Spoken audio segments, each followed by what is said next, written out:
আসসালামু আলাইকুম রহমতুল্লাহ বারাকাতু।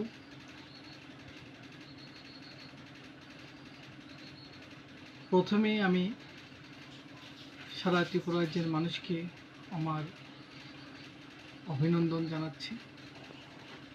আগামীকাল সারা সংখ্যালঘু মুসলিমদের একটা ঈদ উৎসব, যেখানে সব ধর্মের মানুষের অংশগ্রহণ করতে পারে, এবং তার সঙ্গে আমি একজন বিশিষ্ট সমাজসেবক হিসেবে আমি বলতে চাই, কালকে যে ঈদ উল ফিতর নামাজ হবে, পবিত্র ঈদ উৎসবে উপলক্ষে সকল রাজ্য ও দেশবাসীকে আমি আন্তরিক শুভেচ্ছা জানাই ও অভিনন্দন জানাই। এই সময়ে আমরা আমাদের সকল ধর্মপ্রাণ সংখ্যালঘু মানুষজন মসজিদে গিয়ে সোমবারে ঈদের নামাজ আদায় করব ইনশাল্লাহ। উৎসবে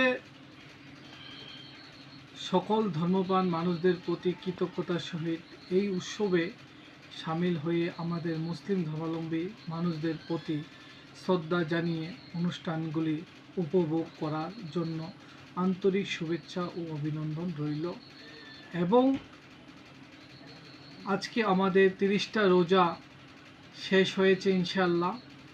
তারাবি নামাজও শেষ হয়ে গেছে আমাদের আজকে ইনশাল্লাহ। কালকে আমরা সকালবেলা ঈদের নামাজ আদায় করব, এবং আমার একটি বার্তা থাকবে, সারা ত্রিপুরা রাজ্যের মানুষ যেন সুন্দরভাবে ঈদের নামাজ পালন করে, শান্ত সাধ্যে বজায় রেখে নামাজ আদায় করে, সেটি আমি ত্রিপুরা মানুষের কাছে আবেদন করব।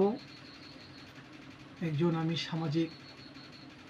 সমাজ বিশিষ্ট লোক হিসাবে, সোশ্যাল ওয়ার্কার হিসাবে সবার কাছে আমার এই বার্তাই থাকবে, সকল ধর্মাবলম্বীর মুসলিম ভাইদেরকে অনুরোধ, আপনারা সবাই নামাজে গিয়ে ভালোভাবে নামাজ আদায় করবেন ইনশাল্লাহ।